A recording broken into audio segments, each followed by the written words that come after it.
बिस्मिल्लाहिर्रहमानिर्रहीम अल्लाहुम्मा सल्ली अला सय्यिदना मोहम्मद। अच्छा जी, यूके ने काफ़ी कैटेगरी के वीज़े निकाले हैं, tyre 1, tyre 2, tyre 3, tyre 4, tyre 5। इसके मतलब कि सोन चलते जाते हैं। इन्होंने देखें, अब हमारा जो ये सीरीज़ है ना, इसमें हमने तमाम चीज़ें डिस्कस करनी है। इसमें अब हम टाइज पे बात कर लेते हैं। देखें, टायर के लिहाज से उन्होंने वीज़े निकाले, तो टाइज उनके वीज़े के लिए कितने इंपॉर्टेंट है, तो इसके बारे में बात कर लेते हैं। टाइज में जो वो हमसे मांगते हैं, वो आपके जो कि बैकग्राउंड पे, आपके कंट्री में आपके ताल्लुकात कैसे हैं, आप जाते हैं तो वापस आते हैं कि नहीं आते, क्या आपके ताल्लुकात स्ट्रॉन्ग है या वीक है, या आप वहाँ पे जाकर बाकी हो जाएंगे या वापस आएंगे। तो इन चीज़ों के लिहाज से हम टाइज पे आजकल बात कर लेते हैं। देखिए, टाइल्स जो है ना, एज के लिहाज से भी वो काउंट करते हैं, और आपकी वेल्थ या आपकी प्रॉपर्टीज या आपकी इनकम के लिहाज से भी वो जो कि डिटरमिन करते हैं, जो उसे समझते हैं। तो देखिए, एज के लिहाज से कोई इतना मैटर नहीं करता। एज के लिहाज से 19, 20, 21 के केसेस भी मैंने देखे हैं जिनका वीज़ा अप्रूवल हुई है, तो उनके जो टाइल्स है इनकम वो स्ट्रॉन्ग है। अच्छा जी, एसेट्स में जो आपकी फाइनेंशियल और मीन्स में जो आपकी सबसे पहली चीज़ वो मांगते हैं, जो आपने इनकम उन्हें शो करवाई है वो कहाँ से आई है, लीगल है, उसके लिए एनटीएन वगैरह मांगते हैं, उसकी रिटर्नें मांगते हैं। अच्छा, एनटीएन रिटर्नें मांग ली, उसमें जो चीज़ आपने लिखवाई होती है उसके नाम पे आपसे कंपनी का भी प्रूफ मांगते हैं कि क्या आप ये इनकम कहाँ से लेके, अगर आपका बिजनेस है या आप किसी कंपनी में काम करते हैं, अगर आप एम्प्लॉयमेंट करते हैं तो वहाँ के आप डॉक्यूमेंट लगाएंगे, अगर अपना काम करते हैं तो अपनी कंपनी का लगाएंगे।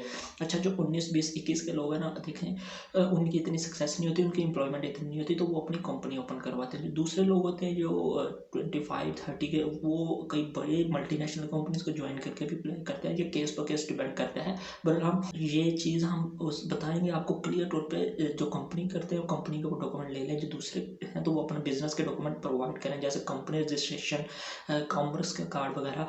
तो अब बात कर लेते हैं हम। देखें, हम वो चीज़ करेंगे जो सबके लिए कॉमन और एवरेज में मतलब के हो। देखें, हम 19 की एज से लेके एप्लीकेशन का प्रोसीजर बयान करेंगे। अब राउंड अबाउट जितने भी ऊपर जाते जाएंगे तो वो तो उनके लिए बेनिफिट है। देखो, जो 19 एज का है उससे के लिए अपनी कंपनी रजिस्टर करवाना ओपन है, और कंपनी के साथ जो बैंक अकाउंट वो उन्हें प्रोवाइड कर रहा है, बैंक अकाउंट उन्हें प्रोवाइड कर रहा है जिसका बता रहा है कि ये स्टेटमेंट है, एटलीस्ट उसकी 2 ईयर्स की एनटीएन वगैरह और रिटर्नें होनी चाहिए, और उसके साथ ही कंपनी रजिस्ट्रेशन भी होनी चाहिए, फिर कॉमर्स का कार्ड भी होना चाहिए।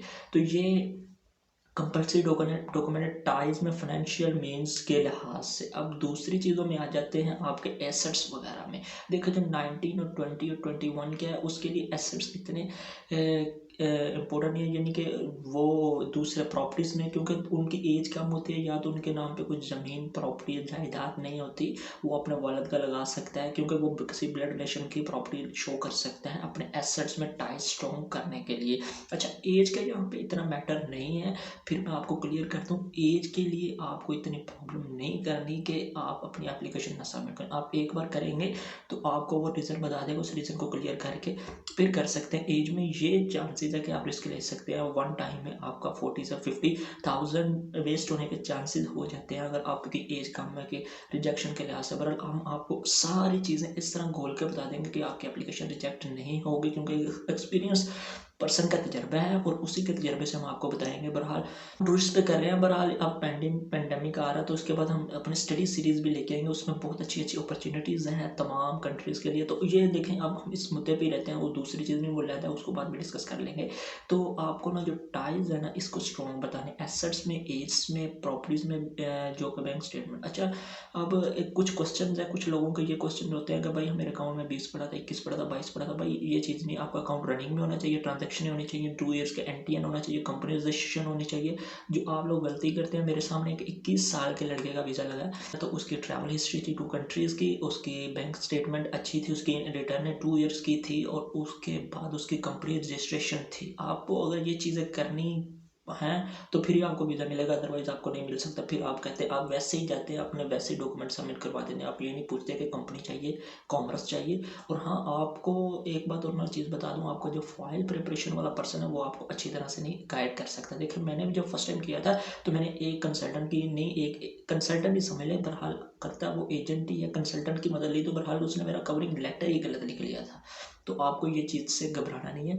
तो अगर आपको किसी तरह की क्वायरीज रिक्वेस्ट चाहिए तो मैं यहाँ पे फेसबुक का लिंक, इंस्टाग्राम का दे दूंगा, तो आप वहाँ पे क्वेश्चनिंग कर सकते हैं। बिकन यहाँ पे कमेंट ज़रूर करें अगर आपको कोई चीज़ समझ ना आए। तो आई होप आप इसे अच्छी तरह से अंडरस्टैंड कर गए होंगे।